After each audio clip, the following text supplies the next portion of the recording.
If you've ever had this feeling that something was terribly wrong with the world that we live in, but you couldn't figure out just what it was, then you've come to the right place. Secret societies, mystery religions, and the Illuminati have been controlling our reality since the beginning of time. But not anymore, because there is an awakening happening, and you are about to become a part of it. Wake up, because this is a call for an uprising. This is a call for an uprising. Welcome to today's show. Oh, this is good. This is just, you want to talk about in your face? You want to talk about, this is going to make you just roll your eyes. Because remember, everybody who's asleep thinks that the Vatican, it's the face of Christianity. And, look, we all know how the Vatican is at the top of the pyramid, okay, along with Bagelville, working hand in hand together. We all know what the Pope is, but this should be something that might make people go, that's strange. Why would they do that? Because guess what statue is going up in Rome right near the Vatican? Drum roll, please. Wait for it. Wait for it. It's the statue of Moloch. That's right, Moloch. And you can see the statue, which makes me laugh. It looks like the Gill Man. Like, remember the Swamp Thing or the Gill Man? Like from the Monster Squad or any of those old horror movies? Look at this thing. Look at this thing that they worship. This freak. Got the horns out. He's got his mouth open. Of course, he's got an eyeball right on his chest because he also wanted to be an optometrist when he was here, Moloch. Or I guess he wasn't here. But Moloch, I guess, in the realms where these people worship Moloch, where the hell he is, in the toilet somewhere. I guess he's also an optometrist in his spare time because he loves that eyeball.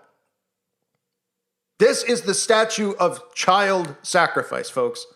That's what Moloch represents. Child sacrifice. And it's going up, right?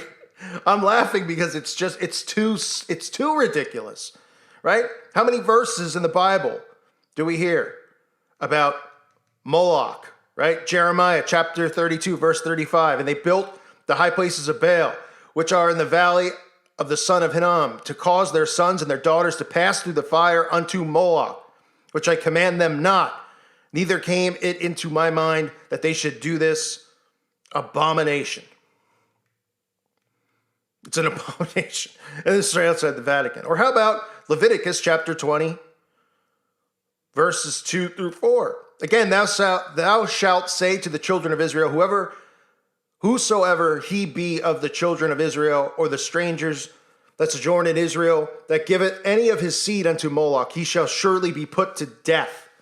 The people of the land shall stone him with stones. Right, but this is going outside the Vatican, or the face of Christianity, right? Oh man, this is almost like, this might be worse than if you guys remember the Arch of Baal going up. Hey, let's put the Arch of Baal up in New York and in London and, of course, in Washington, D.C., which is, pretty much the center of hell here on earth, in my opinion. And this, hello, is anyone out there, seeing this stuff? The satanic worship? Think about it. If somebody saw the thing and they were just like, what is this stupid thing? You were like, well, this is in the Bible. People used to sacrifice their kids to this freak. I think people go, then why the hell is this thing up, especially outside the Vatican? I'm sure the Pope probably demanded it go up. That's why. It says a reconstruction of a pagan idol who demanded child sacrifice was stationed at the entrance of Rome's Colosseum as part of a secular historical exhibition. The presence of the idol raised particular concern among Catholics as it was erected 9 days before the Amazon Synod and the subsequent scandal over the veneration of the idol at the Vatican, the Pachamama. I'm probably not pronouncing that right, but the statue of Moloch, worshipped by both the Canaanites and the Phoenicians, is part of an exhibition dedicated to ancient Rome's once great rival, the large-scale exhibition titled Carthago, the Immortal Myth, will be up from now until March 29th. Right. So, why is that? Let's think, right? Let's just put ourselves in the position of Catholics or anyone out there who, let's just say anyone out there who, when the Pope came to America, was out in the streets, bowing down to the Pope Mobile, crying at the presence of the Pope, which is just utterly ridiculous.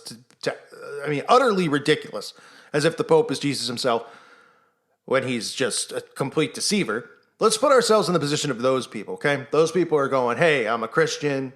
Oh, the Pope is, I got to go make confession to a man, and that whole mindset that Catholics have. Why in the world would have that, Rome, which is known for the Vatican City, why in the world would they put this statue up there? Think about it. Wouldn't you, if you were the Pope, because I know me as sitting here recording this, I would dismantle that if I could. Because we're supposed to destroy these false idols. So don't you think the Pope would demand that this statue of Moloch, a statue look at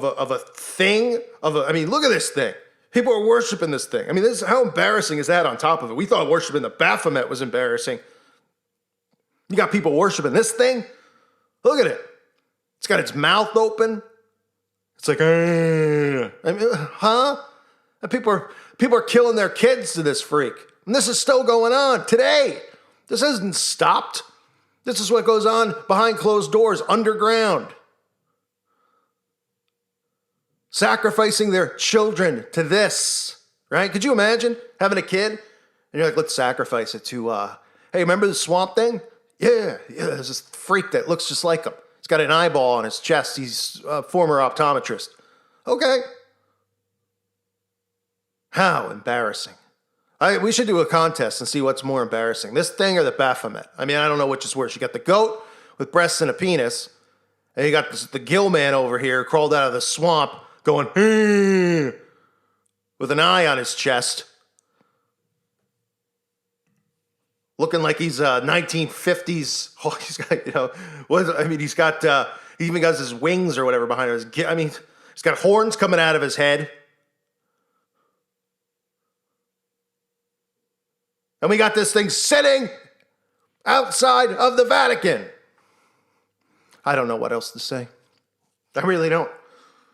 I could read you the article about the origins of the statue and who made the statue and what they're going to tell you and explain to you of why it's there. But we know why it's there, right?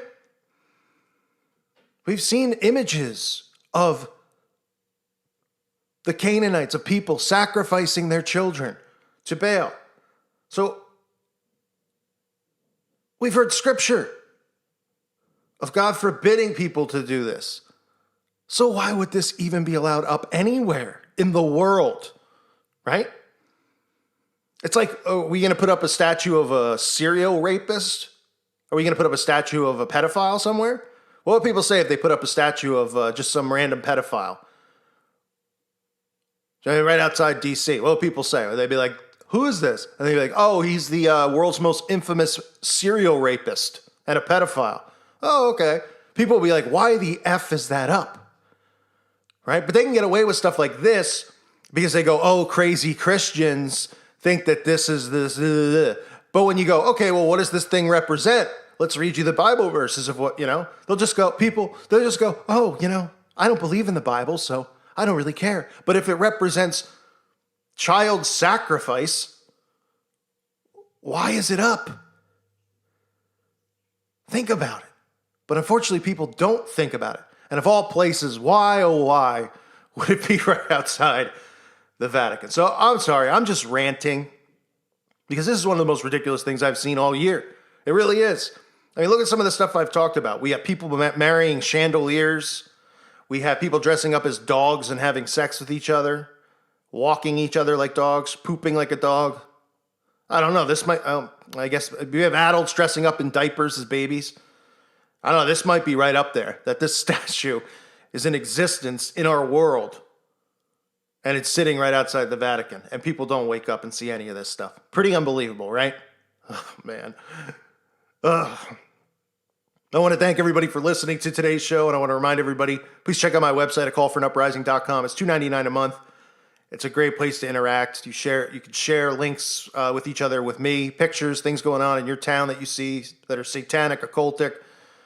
You can share your own videos. If you're a YouTuber, you can upload your own videos over there. You can direct message each other, interact. There's videos over there as well. I do videos over on the website. It's just a safe place in case this channel gets shut down, which probably will happen in the near future. I mean, well, I know we've all been saying it, but it is inevitable at some point. And I also want to thank the people out there, Patrons, and support the channel that way. It's because of you that my channel continues to go here on YouTube. So I want to thank you for that. And please consider becoming one if you haven't already. You could donate as little as $1, as much as you can, want to do, or whatever you feel this channel is worth to you. I'd appreciate that. And again, thank you guys for your support and for being here. I'll continue to be pumping out content as much as I can, but sometimes you're just left speechless. Moloch. What a prick. How embarrassing is this thing, really? Unbelievable, folks. Welcome to 2019. It's Babylon. That's what's going on. Right in front of our faces. Ugh. I thank everybody for listening to today's show. Thanks for letting me rant. God bless all of you and your families.